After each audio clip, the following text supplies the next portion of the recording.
Assalamualaikum warahmatullahi wabarakatuh.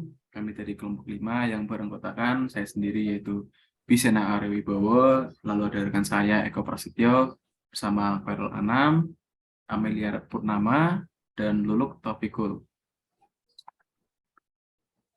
Kami akan menjelaskan mengenai aljabar boolean. Apa sih aljabar boolean itu?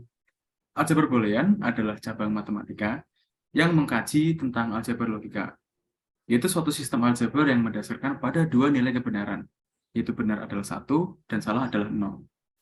Aljabar boolean digunakan untuk mempresentasikan, menyederhanakan, dan mengoptimalkan fungsi logika, serta mendesain rangkaian elektronik digital. Baiklah, selanjutnya saya akan menjelaskan tentang bentuk kanonik aljabar boolean. Bentuk kanonik dalam aljabar boolean merujuk pada bentuk ekspresi fungsi logika yang paling sederhana dan paling umum. Ada dua bentuk kanonik dalam aljabar boolean, yaitu bentuk kanonik disjunktif dan bentuk kanonik konjungtif.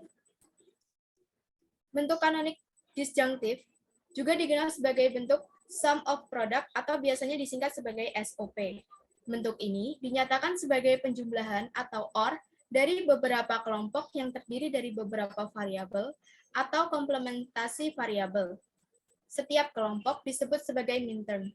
Contohnya, fungsi logika F pada variabel A, B, dan C sama dengan sigma 0, 2, dan 5.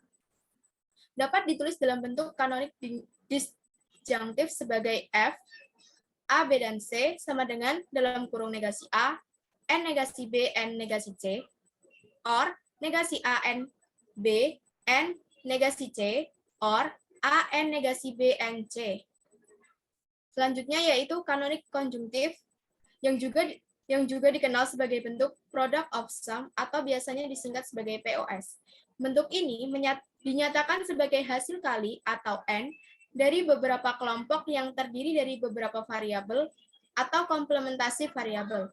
Setiap kelompok disebut sebagai maxterm.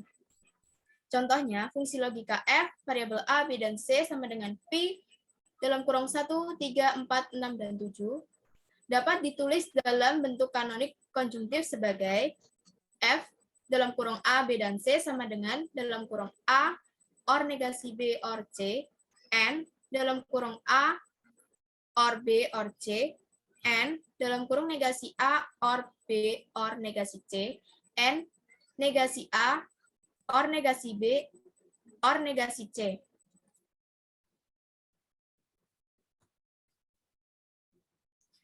Selanjutnya yaitu bentuk SOP atau sum of product.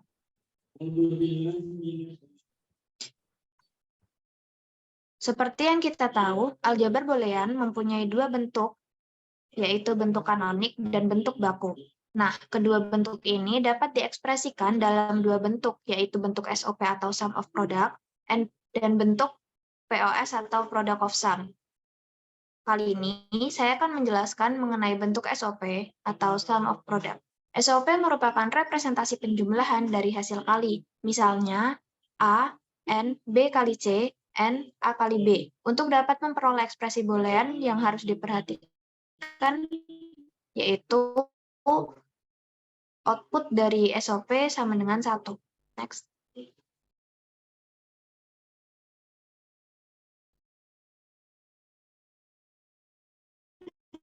Next.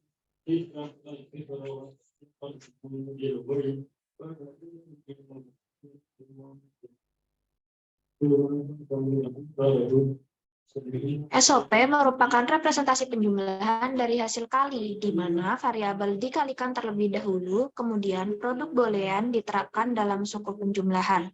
Misalnya, f, x, y sama dengan x aksen y ditambah x, y aksen ditambah x aksen, y aksen. Di sini, x aksen dikali y, kemudian ada x kali y aksen, dan x aksen kali y aksen, kemudian ketiganya dijumlahkan. Inilah yang disebut bentuk SOP.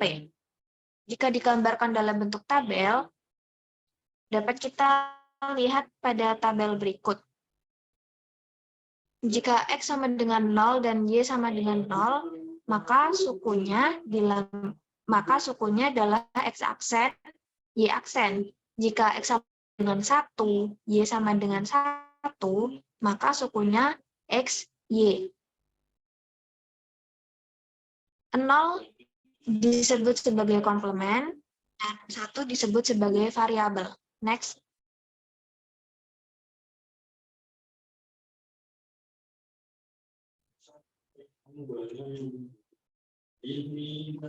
Implementasi formulir SOP. Di sini terdapat sebuah rangkaian dengan variabel A, B, dan C. Kemudian terdapat 3 gerbang negasi, 4 gerbang AND, dan 1 gerbang OR.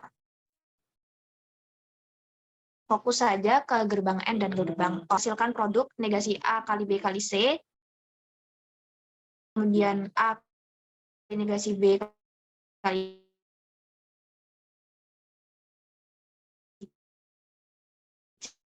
C, A kali B kali negasi 3 produk itu di dalam yang menghasilkan produk Y sama dengan dalam kurung negasi A kali B kali C ditambah A dikali negasi dalam kurung A dikali negasi B kali C ditambah dalam kurung A kali B kali negasi C ditambah dalam kurung A kali B kali C. Ciri yang membedakan SOP dan POS adalah hasil output-nya.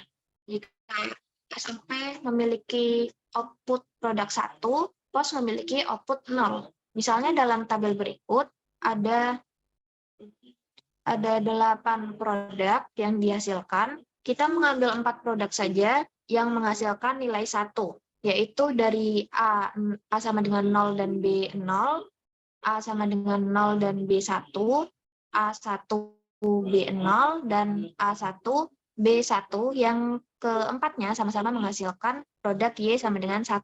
Sehingga Y sama dengan dalam kurung negasi A kali negasi B kali C and dalam kurung negasi A kali B kali C and dalam kurung A kali negasi B kali C and dalam kurung A kali B kali C. Kemudian menghasilkan Y sama dengan sigma Y 1, 3, 5, 7. Next.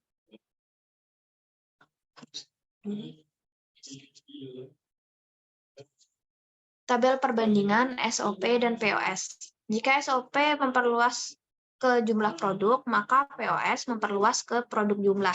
Dasar dari SOP adalah min terms, sedangkan dasar dari POS adalah max terms. Ekspresi SOP yang termasuk dalam ekspresi SOP yaitu yang mempunyai output 1, sedangkan yang termasuk dalam ekspresi POS yang mempunyai output 0.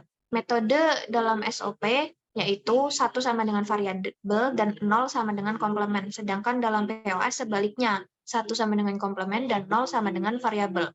SOP diperoleh melalui penjumlahan dari produk hasil perkalian, sedangkan POS diperoleh melalui perkalian dari produk hasil penjumlahan. Urutan implementasi SOP yaitu gerbang OR digunakan setelah gerbang AND, sedangkan pada POS, gerbang AND digunakan setelah gerbang OR. Next. Bentuk POS, Product of Sum. Product of Sum atau disebut POS atau disebut juga max term adalah perkalian dari hasil penjumlahan yang dimana setiap sukunya merupakan hasil operasi penjumlahan. Kemudian antara satu suku dengan suku lainnya dipisahkan oleh operator perkalian. Bentuk POS yang digambarkan dalam bentuk tabel max term untuk 3 variabel berikut ini. Jika terdapat X, 0, Y0, dan Z0, suku X ditambah Y ditambah Z, labelnya adalah M0. X0, Y0, Z1, sukunya X ditambah Y ditambah Z aksen, labelnya M1.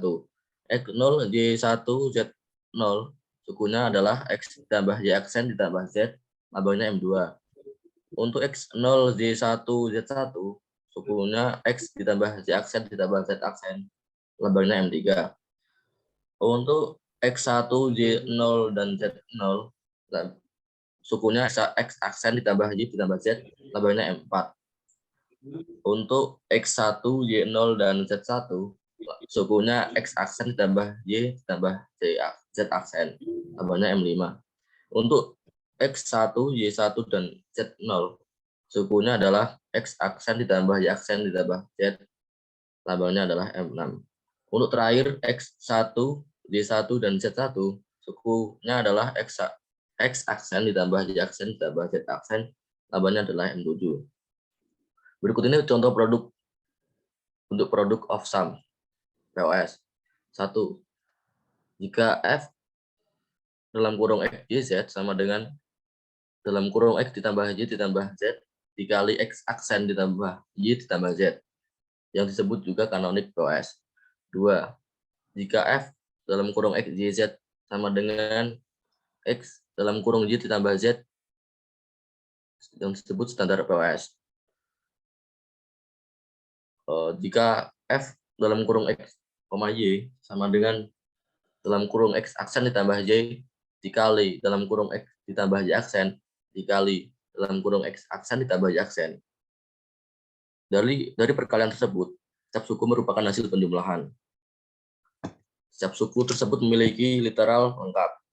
Setiap suku tersebut dipisahkan oleh operator perkalian. Next.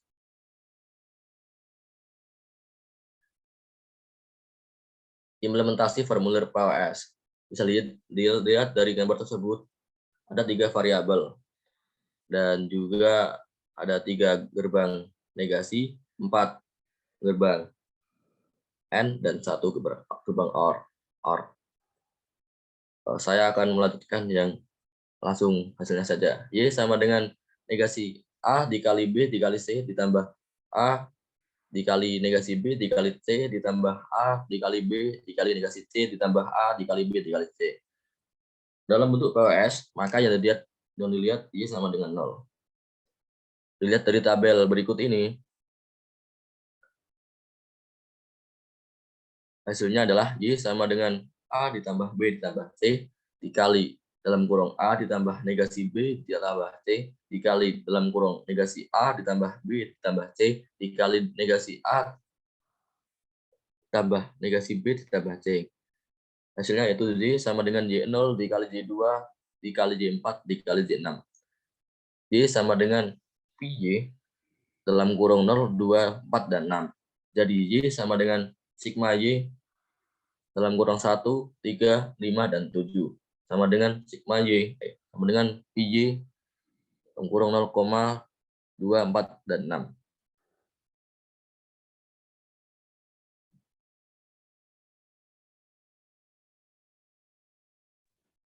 Baik, di sini saya akan membacakan Carnot map atau key map.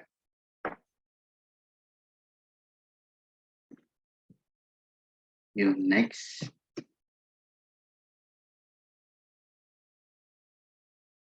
Carnot map atau key map adalah suatu teknik penyederhanaan fungsi logika dengan cara pemetaan. Key map terdiri dari kotak-kotak yang jumlahnya terdiri dari jumlah variabel dan fungsi logika. Jumlah inputan dari rangkaian logika dan yang sedang kita hitung. Next.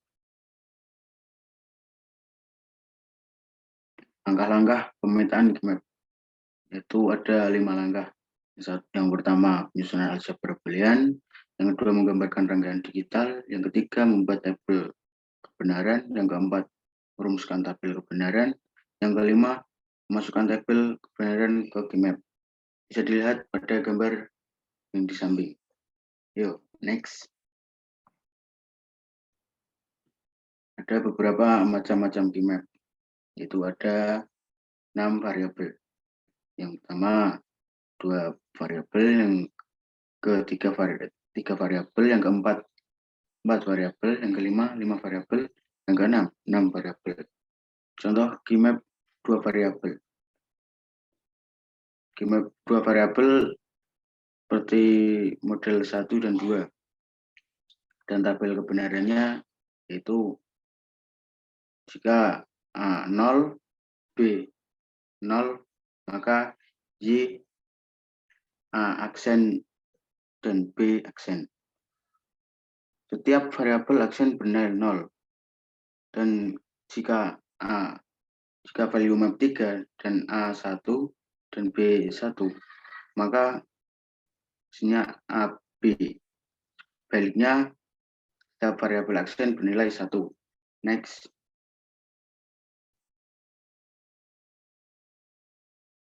Nah, penerapan Gmaps dalam aljabar boolean. Pada tabel yang pertama, dengan rumus out sama dengan A negasi B, negasi C, negasi D, tambah A, negasi A, negasi B, negasi C, dan D, tambah negasi A, negasi B, C, D, plus negasi A, negasi B, C, D, tambah B, negasi C, negasi D, plus B, C, negasi D, tambah A, negasi B, negasi C, negasi D, tambah A, negasi B, D, tambah lagi A, negasi B, C, dan negasi D. Sedangkan pada tabel yang kedua, yaitu out-nya sama dengan negasi B ditambah negasi D. Begitulah penerapan pada Gmaps dalam aljabar boolean.